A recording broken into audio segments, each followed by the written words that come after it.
Hello, it's time for another episode of It's Not About You. My name is Bob Benson. I pastor Christ Lutheran Church in Bemis Point. We've been talking about the aspects of selflessness and how selflessness affects us as Christians. Christian is a word for little Christ. So it means that we're trying to be Christ-like as we do these things.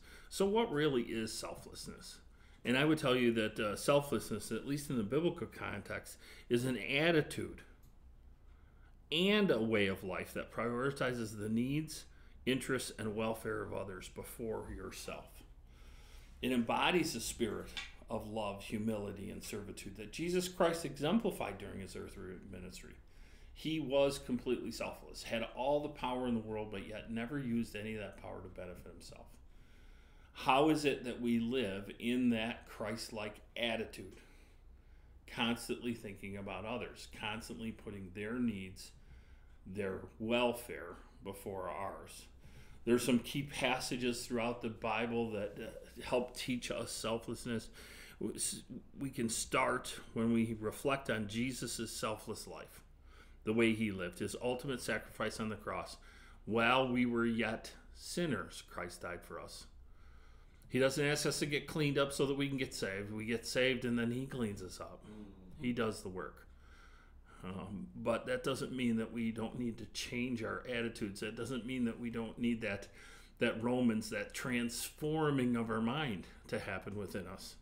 And as our mind changes and our attitudes change, we finally work ourselves into the place where we can have this attitude of selflessness. And it becomes a way of life as we live it out. Matthew 20:28 says, even as the Son of Man came not to be served, but to serve, and to give his life as a ransom for many. Jesus himself exemplified selflessness in his sacrificial service and ultimate act of selflessness on the cross for all mankind. Who did he die for? All. He died for all. What he did is sufficient to pay for everyone's sin. And we have to also absorb that as an attitude. We're not just grace receivers, grace eaters, but we're grace purveyors. We give grace. We give forgiveness. We walk alongside people that are hurt and dying.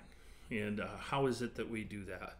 We've got to become selfless with our time, our talents, and our abilities. And that would be my encouragement for you today. Become selfless with your time, talent, and abilities.